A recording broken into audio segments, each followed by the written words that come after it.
ಚಿಕ್ಕಬಳ್ಳಾಪುರ ಜಿಲ್ಲಾಡಳಿತ ಭವನದ ಮುಂದೆ ಮುಷ್ಕರ ಕೈಗೊಂಡಿರುವ ಗ್ರಾಮ ಆಡಳಿತಾಧಿಕಾರಿಗಳು ತಮ್ಮ ಮೇಲೆ ನಿರಂತರವಾಗಿ ಸರ್ಕಾರ ಕೆಲಸದ ಒತ್ತಡ ಹೇರುತ್ತಿರುವುದರಿಂದ ಒತ್ತಡ ಹೆಚ್ಚಾಗಿ ಅಧಿಕಾರಿಗಳು ಪ್ರಾಣ ಕಳೆದುಕೊಳ್ಳುತ್ತಿದ್ದಾರೆ. ಅಲ್ಲದೆ ಮೂಲಸೌಕರ್ಯಗಳು ಕಲ್ಪಿಸದೆ ಕೆಲಸದ ಒತ್ತಡ ಹೇರುತ್ತಿದ್ದರೆ ಕೆಲಸ ಮಾಡುವುದಾದರೂ ಹೇಗೆ? ಎಲ್ಲವೂ ಸ್ವಂತ ಹಣದಲ್ಲೇ ಖರ್ಚು ಮಾಡಿಕೊಂಡು ಸಾರ್ವಜನಿಕರ ಕೆಲಸ ಮಾಡಬೇಕಾಗಿದೆ. ಅಗತ್ಯ ಸೌಲಭ್ಯಗಳಿಲ್ಲದೆ ನಿರಂತರವಾಗಿ ಕೆಲಸ ಮಾಡಿದರೆ ಹೇಗೆ? ಜೊತೆಗೆ ರಜಾ ದಿನಗಳಲ್ಲಿಯೂ ಕೆಲಸದ ಒತ್ತಡ ಹೇರುತ್ತಿರುವುದರಿಂದ ಅಧಿಕಾರಿಗಳು ಮಾನಸಿಕವಾಗಿ ಖಿನ್ನತೆಗೆ ಒಳಗಾಗುತ್ತಿದ್ದಾರೆ.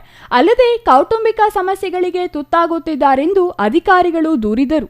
ನನ್ನ ಹೆಸರು ಟೇಕಂಬಿ BN ಅಂತ. ನಾನು ಮಂಡಿಕಲ್ಲು ಹೋಬಳಿ ರಾಮಪಟ್ಟಣ ಗ್ರಾಮಾಡಳಿತಾಧಿಕಾರಿಯಾಗಿ ವರ್ಕ್ ಮಾಡ್ತಾ ಇದ್ದೀನಿ.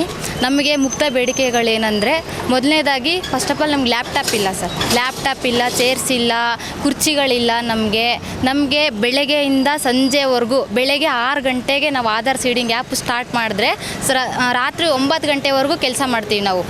ಒಬ್ಬ ವ್ಯಕ್ತಿ ಬೆಳಗ್ಗೆಯಿಂದ ಸಂಜೆವರೆಗೂ ಒಂದು ಆ್ಯಪಲ್ಲೇ ಕೆಲಸ ಮಾಡ್ತಾ ಇದ್ದೀವಿ ಅಂದರೆ ನಮ್ಮ ಆರೋಗ್ಯ ಏನಾಗ್ಬೋದು? ನಮಗೆ ಇದೇ ರೀತಿ ಲ್ಯಾಂಡ್ ಬಿಟ್ಟು ಆಧಾರ್ ಸೀಡಿಂಗು, ಬಗರುಕುಮ್ಮು ಎಲ್ಲ ಕೆಲಸಗಳು ನಾವು ಮೊಬೈಲಲ್ಲೇ ವರ್ಕ್ ಮಾಡ್ತಾ ಇದ್ದೀವಿ. ಆಮೇಲೆ ನಮ್ಗೆ ರಜಾ ದಿನಗಳಲ್ಲಿ ಕೆಲಸ ಕರೀತಾ ಇದ್ದಾರೆ.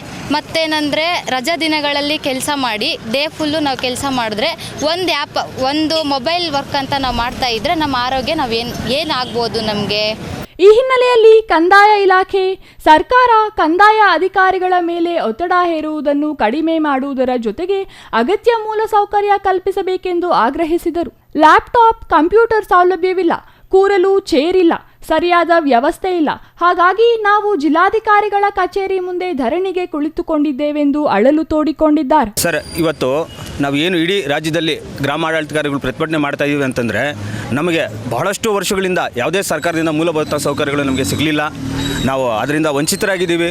ಈಗ ಈ ಒಂದು ವರ್ಷ 2 ವರ್ಷ ಅಂತರದಲ್ಲಿ ನಮಗೆ ಬಹಳಷ್ಟು ತಾಂತ್ರಿಕ ಕೆಲಸಗಳು ಕೊಟ್ಟಿದ್ದಾರೆ.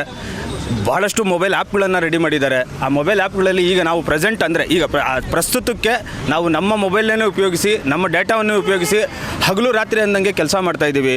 ನಾವು ಲ್ಯಾಂಡ್ ಬಿಟ್ ಆಗಿರ್ಬೋದು, ಆಧಾರ್ ಸೀಡಿಂಗ್ ಆಗಿರ್ಬೋದು, ಇದೆಲ್ಲ ಯಶಸ್ವಿಯಾಗಿ ಕೆಲಸ ನಿರ್ವಹಿಸಿದ್ದೀವಿ. ನಮ್ಮ ಮೊಬೈಲ್ನಲ್ಲೇ ನಿರ್ವಹಿಸಿದ್ದೀವಿ. ನಮಗೇನು ಯಾಕೆ ನಿರ್ದಿಷ್ಟಾವಧಿ ಮುಷ್ಕರ ಮಾಡ್ತಾ ಇದ್ದೀವಿ ಅಂತಂದರೆ, ನಮಗೆ ಯಾವುದೇ ಮೂಲಭೂತ ಸೌಕರ್ಯಗಳು ನಮ್ಮ ಸರ್ಕಾರದಿಂದ ನಮಗೆ ದೊರೀತಾ ಇಲ್ಲ. ನಾವು ಈಗ ಪ್ರೆಸೆಂಟ್ ಹಳ್ಳಿಯಲ್ಲಿ ಹೋಗಿ ಕೆಲಸ ನಿರ್ವಹಿಸಬೇಕು ಅಂತಂದರೆ ನಮ್ಗೆ ಯಾವುದೋ ಒಂದು ಸೂಕ್ತ ಕೊಠಡಿ ಆಗಿರ್ಬೋದು, ಒಂದು ಪೀಠೋಪಕರಣ, ಟೇಬಲ್ಲು, ಒಂದು ಬೀರು, ಎಸೆನ್ಷಿಯಲ್ ಆಗಿರೋದಂತಹ ಒಂದು ಪ್ರಿಂಟ್ರು, ಲ್ಯಾಪ್ಟಾಪು. ಯಾಕಂದರೆ ನಮ್ಮದು ತಾಂತ್ರಿಕ ಹುದ್ದೆ ಆ ರೀತಿ ಬದಲಾವಣೆ ಮಾಡಿಬಿಟ್ಟಿದೆ ಸರ್ಕಾರ. ಬಟ್ ನಮ್ಗೆ ಯಾವುದೇ ಸರ್ಕಾರದಿಂದ ಮೂಲಭೂತ ಸೌಕರ್ಯಗಳನ್ನ ಒದಗಿಸಿಲ್ಲ. ಅದಕ್ಕೋಸ್ಕರ ನಾವು ನಿನ್ನೆ ಕೂಡ ಇಡೀ ರಾಜ್ಯಾದ್ಯಂತ ತಾಲೂಕು ಮಟ್ಟದಲ್ಲಿ ಪ್ರತಿಭಟನೆ ಮಾಡಿದ್ದೀವಿ. ಇವತ್ತು ಸರ್ಕಾರ ಏನು ಸ್ಪಂದಿಸ್ತಾ ಇಲ್ಲ ಅನ್ನೋದಕ್ಕೆ ನಾವು ಜಿಲ್ಲಾ ಮಟ್ಟದಲ್ಲಿ ಕೂಡ ಇವತ್ತು ನಾವು ಪ್ರತಿಭಟನೆ ಮಾಡ್ತಾ ಇದ್ದೀವಿ. ಮುಂದಿನ ದಿನಗಳಲ್ಲಿ ಅದು ಈ ನಮ್ಮ ಸೌಕರ್ಯ ಕೊಟ್ಟರೆ ನಾವು ಇನ್ನಷ್ಟು ಸರ್ಕಾರಕ್ಕೆ ಕೆಲಸ ಮಾಡಿಕೊಡ್ತೀವಿ ಅನ್ನೋ ಭರವಸೆನೂ ಕೊಡ್ತಾ ಇದ್ದೀವಿ. ಹಾಗೂ ನಮಗೆ ಭಾಳಷ್ಟು ಈಗ ಭದ್ರತೆ ಇಲ್ಲ, ತುಂಬ ಕಷ್ಟದಲ್ಲಿ ಕೆಲಸ ನಿರ್ವಹಿಸ್ತಾ ಇದ್ದೀವಿ. ಆದ್ದರಿಂದ ಅನಿರ್ದಿಷ್ಟ ಮುಷ್ಕರ ಮಾಡ್ತಾ ಇದ್ದೀವಿ.